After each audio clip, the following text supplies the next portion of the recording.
பண்ணுறேன். நான் சொல்கிறேன் எனக்கு லட்சக்கணக்கான காசு வந்து இலக்கியம் நான் இலக்கியம் நான் வேண்டிய இன்றைக்கு ஒரு வித்தியாளர் அதை பார்த்தா அன்றைக்கு ஹரணி அமர சூரியோட கேண்டீனில் இருந்து அதுக்கு அடுத்தான் எனது விஸ்வானம் தான் இலங்கையிலேயே குப்பையான மாவட்டம் யாழ்ப்பாணம் கிளிநொச்சி முல்லைத்தீவு வவுனியா மன்னர் என்பிபி பாராளுமன்ற உறுப்பினர் கபிலன் வந்து அண்மையில் சொல்லியிருக்கிற மாநகர சபையில் உழவு ரோஸ் போடுற நேரத்தில்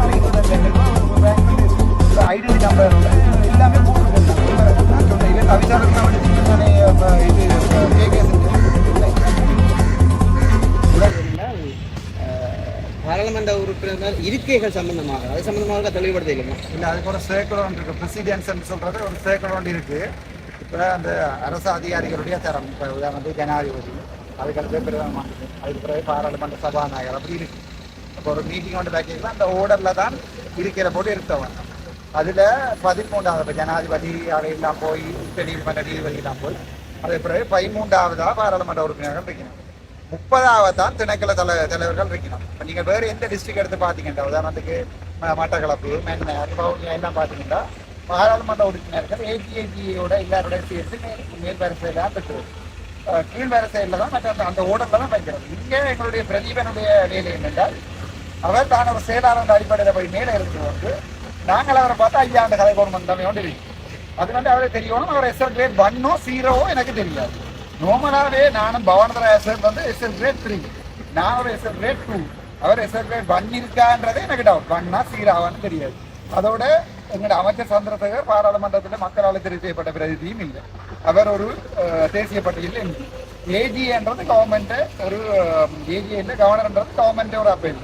அப்போ அவ 3 பேரும் இருந்து கொண்டு கீழே எங்களை கொண்டே 30வது இருக்கிற ஓடரில் கொண்டே விடையெல்லாம் ஒரு டிக்னிட்டின்னு ஒன்று இருக்கு. இப்போ ஒரு உதாரணத்துக்கு ஒரு நாங்கள் எங்களுக்கு அதெல்லாம் தேவையில்லை கதிர தேவை ஜனாதிபதி போய் கடைசி வேலை செய்ய இருக்கிறார். அப்போ அந்த ஓர்டரில் இருக்கணும். அதில் 30வது 30 31க்கு பிறகுதான் பிரதேச உறுப்பினர்கள் வரையணும். அப்போ திணைக்கள தலைவர்கள் அதுக்கு முதல் வரையணும். அப்போ அந்த ஓர்டர் ஒன்றும் பார்க்காம பிரதீபன் மட்டும் இங்கே யாழ்ப்பாணத்தில் மட்டும்தான் அது என்னன்னா எனக்கு விரும்பின மாதிரி சீட்டிங் அரேஞ்ச் பண்ண செய்து கொள்ளும். அதுக்கான ஒரு ப்ரொசீடியன்ஸ் ஒன்று இருக்குன்னா அது மற்ற டிஸ்ட்ரிக்டில் இப்படி செய்யணும். இப்போ இவ்வளோ தான் வேறு இவ்வளோ காலங்காலமாக இப்படி தான் செய்கிறோம்னு செய்யலை தானே. காலங்காலமாக நாங்கள் கையால் தான் குத்துறோம். இப்போ கையால் குத்துறது தானே வேறு கொண்டு இப்போ மில்லானே கொடுக்குறோம். அப்போ அதில் விளங்கி கொள்ளணும். நான் நினைக்கிறேன் அது அடுத்த முறை சேஞ்ச் பண்ணிடுறோம்னு நினைக்கிறேன். அதை அவரை பொறுத்து அவர் மேலே தான் இருக்க போகிறாருன்னா அவர் மேலே நினச்சி கொண்டு இன்றைய அமர்விலே புதிதாக பதவியேற்ற என்ன லோக்கல் எலெக்ஷனில் வந்தவர்கள் எல்லாரும் பங்கேற்றார்கள். புதிதாக தவிசாளர்கள் பிரதேச உறுப்பினர்கள் எல்லாம் பங்கேற்றார்கள். அந்த அமர்விலே பாராளுமன்ற உறுப்பினர்களுக்கும் பிரதேச தவிசாளர்களுக்கு இடைக்கான ஒரு சில கருத்து முரண்பாடுகள் விதண்டாவாதம். ஒரே ஒரு வேண்டி கேட்டினா இந்த குப்பைப்பட அள்ளுவியல் ஏனண்டா அங்கே இன்றைக்கு வலிக்கிட்டு வந்த கேஸ்ல இருந்தோன்னு யாழ்ப்பாணம் வரைகளை போய் பாருங்க. இன்றைக்கு போய் பாருங்கோ இந்த உப்புமட பிள்ளையாவில் அடியில், அதுக்கு பிறகு இங்கே வர அந்த வைரவில் அடியில், அதுக்கப்புறம் அந்த பொக்ஸ் ஹோட்டலுக்கு முன்னால் மெயின் ரோட்டில் குப்பை ஓட்டி கிடக்கு. அப்போ நாங்கள் இங்கே வந்திருந்து கொண்டு அந்த வீதி அபிவிருத்தியை வந்து கிராமிய வீதிக்கு தங்கள்கிட்ட பெர்மிஷன் இல்லாமல் பாராளுமன்ற உறுப்பினர்கள் இளங்குமார் என்ற ஜீவனாக்கள் போய் லொரியில நின்று படம் போடினா தங்களுக்கு தெரியாமல் வேலை ஆரம்பிக்கணும்னு சொல்லி கதைக்கிற ஆக்கள் முதல்ல தங்களோட டியூட்டியை செய்யணும். எங்களோட கபிலன் என்பிபி பாராளுமன்ற உறுப்பினர் கபிலன் வந்து அண்மையில் சொல்லியிருக்கிறார் மாநகர சபையில் ஊழல் இருக்கு. அப்போ நீங்கள் முதல்ல உங்களோட யாழ்ப்பாணம் தான் இலங்கையிலேயே குப்பையான மாவட்டம். யாழ்ப்பாணம் கிளிநொச்சி முல்லைத்தீவு வவுனியா மன்னர் இந்த 5க்கும் போங்க. அதை விட்டுட்டு ஒரு டிஸ்ட்ரிக்ட் போங்க. இப்போ என்ன வித்தியாசம் தெரியுது? அப்போ தவிசாளர் சும்மா வந்து அரசியல் கட்சியில் இருந்தோட 450 வாக்கில் வந்து போடி 27,000 வாக்குகளில் வந்தவனோட கதை கூடாது. சரி, 450 வாக்கு 350 வாக்குல வச்சிருக்கிறார்கள். தங்களோட லிமிட் எங்கன்றதை விளங்கிக் கொள்ளும். நான் என்ன கேட்டேன்னா இந்த குப்பை ராசா இப்போ அழுவி இந்த குப்பை அழுவியெல்லாம் இல்லையா அதுக்கு தான் நம்மளோட சண்டையும் வந்து கத்திக்குள்ளறி அடியபடியாக எனக்கு பார்லிமெண்ட் ப்ரிவிலேஜ் ஆக்டில் இவைய பார்லிமெண்ட் கொண்டு போயேலும். ஆனால் நாங்கள் நாய்களுக்கும் பூனைகளுக்கும் பய சொல்ல வேண்டிய அவசியம் இல்லை. முதல்ல யோசிக்க வேணும். அவன் கேட்கறது குப்பை அள்ளையிலேருந்து தானே கேட்குறேன். நான் அவைய வேறு ஏதாவது கேட்டேன். ப்ரிப்பராக இந்த குப்பையில் அள்ளுவீங்க போய் பாருங்க. இந்த ஓட்டு மடம் இந்த அன்னசித்தர்லையும் இது எல்லாத்தையும் போய் பாருங்க எப்படி கிடக்குன்னு சொல்லி. இந்த ஓட்டு மடம் பார்க்கலும் ரோட்டில் போயிலுமா இந்த பழைய மனோரா தியேட்டருக்கு பக்கத்தில் அந்த ரோட்டில் ஃபுல்லாகவே குப்பை இருக்குது. இப்போ எப்போ கீழே போறீங்க இங்கே பஸ் ஸ்டாண்டு போய் பாருங்க. கண்டி பஸ் ஸ்டாண்டையும் கழுத்துறை பஸ் ஸ்டாண்டையும் கோல் பஸ் ஸ்டாண்டையும் கொழும்பு பஸ் ஸ்டாண்டையும் யாழ்ப்பாணம் பஸ் ஸ்டாண்டையும் பாருங்க எப்படி இருக்குன்னு.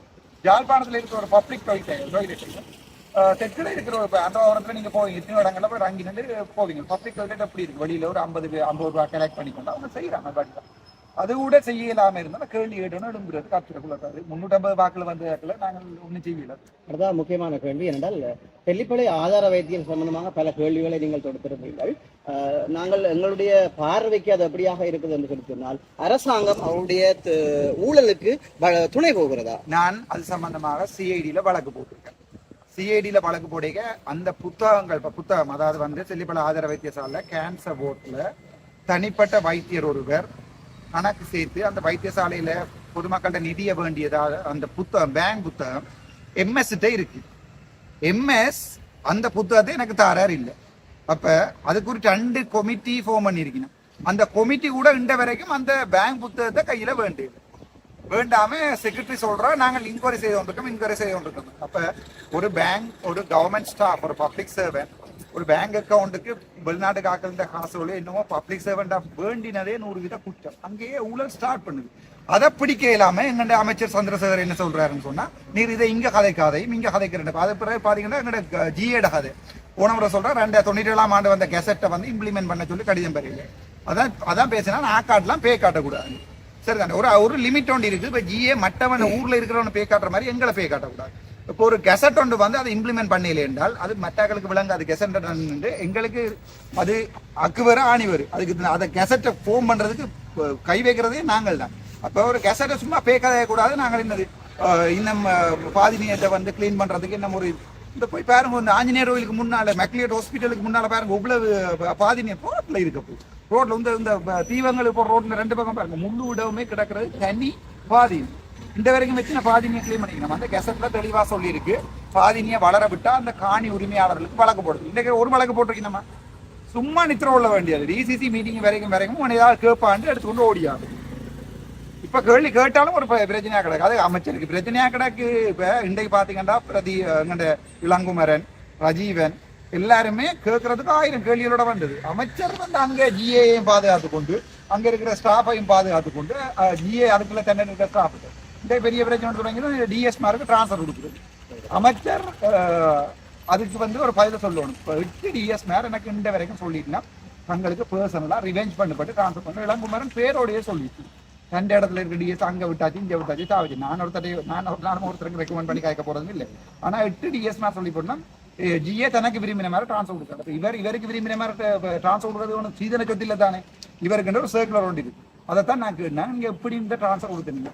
அதுக்கு தான் அந்த கேன்சல் பண்ற கமிட்டி ஃபார்ம் பண்ண பண்றேன். இப்ப இதுல கரெக்டா பிரச்சனையா கிடைக்கும். இதுல ஸ்ரீதரன் மாதிரியோ கயேந்திரன் மாதிரி பொன்னம்பலம் மாதிரியோ வந்து தேத்தனியும் வடையும் குடிச்சிட்டு போறா இருந்தா எனக்கு கருத்து இயலாம்.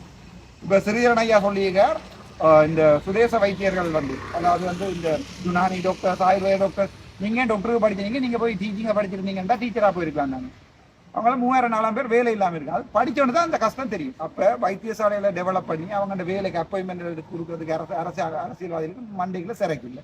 வர வேண்டியது இருக்கிறத தின்ன வேண்டியது அங்கே அவங்க வாசிக்கிறத கேட்டுக்கொண்டிருக்கிறது போக வேண்டியது. அது பிறகு கயேந்திரமார் போனோம்னு சொல்றார் அந்த தெல்லிப்பளை வைத்தியசாலை வைத்திய அதிகாரியின் விஷயமாக இன்கொயரி நடக்குது. இன்கொயரி நடக்கல. இன்கொயரி நடந்த வழியால விஷயம் வேணும். இந்த டிபார்ட்மெண்ட் இன்கொயரி எங்களுக்கு தெரியும் தானே. நாங்கள் உதய இந்த வருது வாயில இந்த ஆணியில இருந்தா பார்லிமெண்ட் போனாங்க. அப்ப எங்களுக்கு தெரியும் என்ன மாதிரி வந்து இவ இன்கொயரி செய்வினம் கதைச்சு பேசி பார்லிமெண்ட்ல நடக்கிற இன்கொயரியே பயங்கர மோசமா நடக்குது. இங்கே தெரியும் தானே. அப்ப அந்த பேங்க் புத்தகம் இருக்குண்டா அந்த பேங்க் புத்தகத்தை பப்ளிஷ் பண்ணி சிஐடி கொடுத்துருக்கா. நாங்கள் சிஐடியில கம்ப்ளைண்ட் போட்டிருக்கோம். அதுல ஒரு தேங்காய் லோயர் எனக்கு 20 போட்டிருக்கேன். தேங்காய் மண்டியான ஒருத்தர் எனக்கு எல்ஓடி கூட போட்டிருக்காரு. 500 ரூபா கொடுத்து அவர் எல்ஓடி அனுப்புறாரு. ஆனா இதுக்கு வந்து நான் ஒன்றும் செய்யல. ஏன்னா இது எவிடன்ஸோட இருக்கு. என்ன குத்தி முறிஞ்சாலும் எவிடன்ஸோட இருக்கு. இந்த வழக்கும் போடலாம். சம்பந்தப்பட்ட மருத்துவர் அவரால் சொன்னார் இந்த டிசிசி மீட்டிங் வந்த பிறகு நோயாளிகளாக போறோம். பேர் சொல்லுங்க. நோயாளிகளாக அவர் வந்து என்னோட கதை கேளாது. ஏன்னா அவருக்கு எனக்கு வழக்குகள் இருக்கு. அவர் என்ற பேரை சொல்லி டிசிசி மீட்டிங்ல கதைச்சதே 100% பிள்ளை. அவரே கோர்ட்ஸ் ரூல்ஸை வயலேட். நீங்களும் பேர் பாதிக்காம நான் பேர் பாதிக்கல.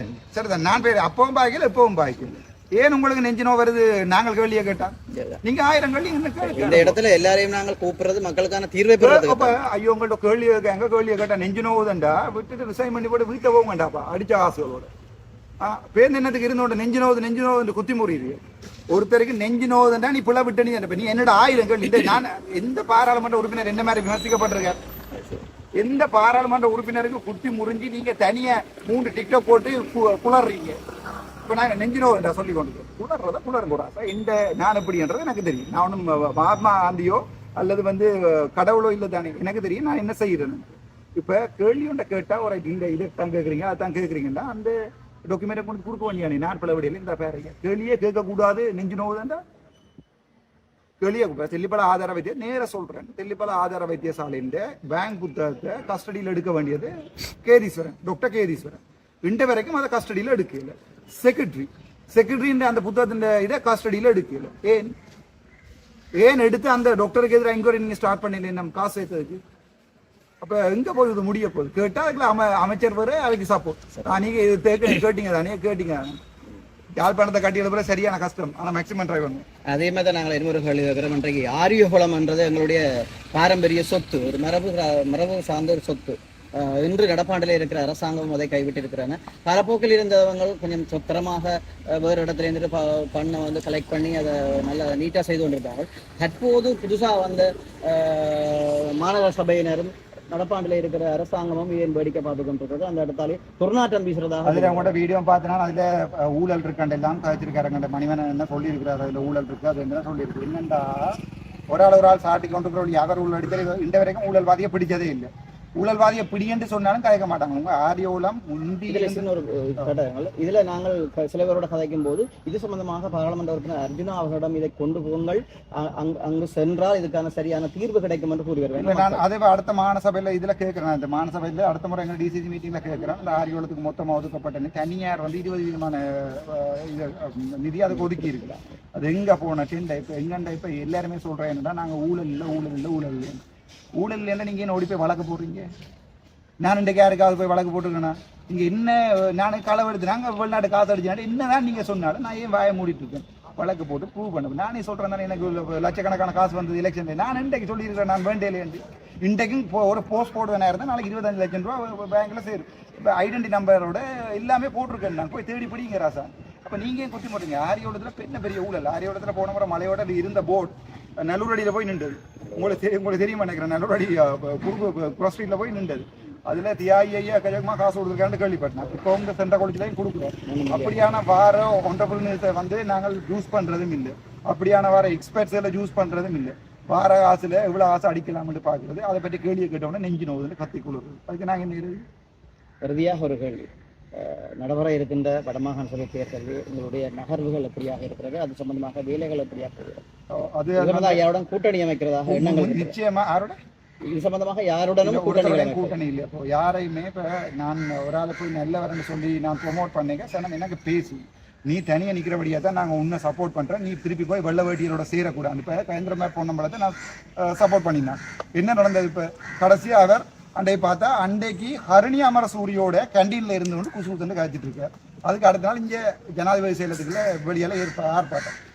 யாரடா நம்ம யாருக்கு காட்டுறீங்களா யாருக்கு பேய் காட்டுறீங்க? எங்களுக்கு முன்னால நேர ஹரணி அமர சூரியோட போயிருந்து கதைக்கிற குசுகுத்து இதை செய்யாத செய்யல. இங்கே 50 பேரை பஸ்ஸில் கொண்டு போகிறது, கொண்டு அங்கே கத்துறது குளர்றது. அது பிறகு இந்த ஒவ்வொரு போயாக்கம் பிசர் பிடிச்ச மாதிரி அதில் போயிருந்து கத்துறது. எந்த கடை அவங்க உருப்படியான ஏதாவது செய்யிருக்காங்க. அதை கதைச்சா என்ன வைத்தியக்காரன் இருப்பாங்க. இப்போ நான் சொன்னேன் இவன் தவிசாளர்லாம் எடுத்துட்டு தானே இது கேகேஸ்ண்டு உடைக்கலாம் தானே. இப்போ ஒருத்தரும் வேண்டாம். இவரு பெரிய போராட்டவாதி தியாகி கயந்திரமார் போனோம்ல அப்பர் மாமனிதர்ண்டா நாளே கடப்பாறையோட போய் நீங்க உடைக்கலாம் தானே. அது ஏன் உடைக்கலண்டே வரைக்கும் சும்மா சனத்தை உசுப்பேற்றி கொண்டு அதே சனத்தை கொண்டு வந்து கயந்திரமார் பொன்னம்பலமும் கையேந்திரனும் தெல்லிப்பல வைத்தியசாலைக்கு வெளியால நின்று கொண்டு அர்ஜுனாக்கு எதிராக ஆர்ப்பாங்க. அதுக்குள்ள பேர் இதுல வந்து சொல்ற அரசியல் செய்ய வேண்டாம். அரசியல் நாங்கள் செய்யலை. அரசியல் செய்கிறது யாருன்னு உங்களுக்கு தெரியும். செருப்பாக்கு சப்பாத்தை கரடி விட்டு போகிறோம். இது நான் எந்த சொந்த சப்பாத்து. இது அமைச்சர் சப்பாத்து இல்லை. ஆனால் அது ஒரு கருப்பு சப்பாத்து. இந்த காருக்கு இப்போ கிடையாது. முதல்ல ஜோசிக்கணும் கதைக்கிறது. நாங்கள் சேர்க்கிறது ஏன் இந்த குப்பை அல்லையில் இந்த வந்த காசு எங்கே இவ்வளோ காசு எங்கே போயிருக்கு? இந்த வைத்தியசாலையில் ஊழல்ண்டா அது ஏன் இன்கொயரி நடக்கல? அந்த பேங்க் புத்தகங்கள் வெளியில் வரலண்டா புத்தகம் இருக்கான்னு சொல்லி இந்த கேள்விச்சரன் சொல்லிட்டேன். புத்தகம் எம்எஸ்கிட்ட இருக்குன்னு கேள்விச்சரன் சொல்லிட்டேன். அப்போ அந்த புத்தகத்தின் ஃபோட்டோ காப்பி ஏன் தெரியல? ஏன் அதை கொண்டு சிஐடியில் கொடுக்குறா? நாங்கள் கேட்குறோம். நாங்கள் நீங்கள் சொந்த என்ன சாமான் வெள்ளக்கொடியில் விவகாரத்தில் அம்பிட்ட மாதிரி நாங்கள் அதில் கதைக்கிறோமா? நீங்கள் தமிழர்கள் செஞ்ச ஒரு பெரிய துறை. நாங்கள் உங்களுக்கு நல்ல மனுஷன் நினைக்கிறோம். நேராக சொல்கிறோம் கயந்திரமாக பொன்னம்பலத்தால் தான் கடைசியாக வெள்ளக்கொடியை எடுத்து கொண்டு வந்தவன் முழு பேரும் சூடு பண்ணி செத்துது. இன்றைக்கு வரைக்கும் என்ன செய்றீங்கன்னா அங்கே ஹர்னி அமரசியோட ஒரு கதை இங்கே பார்லிமெண்ட்டில் ஒரு சும்மா ஒரு அது கதை உண்டு. அது பிறகு இந்த செம்மணி போராட்டம் நடக்க படம் நிண்டா சிக்காண்டு போட்டு லண்டனுக்கு ஓடுறது, திருப்பி இங்கே வந்து நிற்கிறது. இதில் ஒரு கொஞ்சம் பேரை கூட்டி கொண்டு வச்சுட்டு அடியண்டு அனுப்பி விடுறது சிறியரன் ஐயா. அதெல்லாம் இந்த நாய் இல்லை. நான் பின்னால் நீங்களாம் பின்னால் நின்றீங்க, எங்களுக்கு முன்னுக்குள்ள கீழே இருந்தால் அனுப்பி போய் அமைச்சருக்கு அடித்தோம். அப்புறம் தானே உங்களுக்கு அதே நேரத்தில் இவன் டாக்கள் வந்து குட்டிக்குள்ளே எங்களுடைய குழம்பை வலிக்கிட்டது. இவரை கெட்ட அரசியல் இந்த அரசியல் இருந்து செய்கிற கஷ்டமான செய்வோம் நிற்கும் என்று காய்கிறது. நன்றி.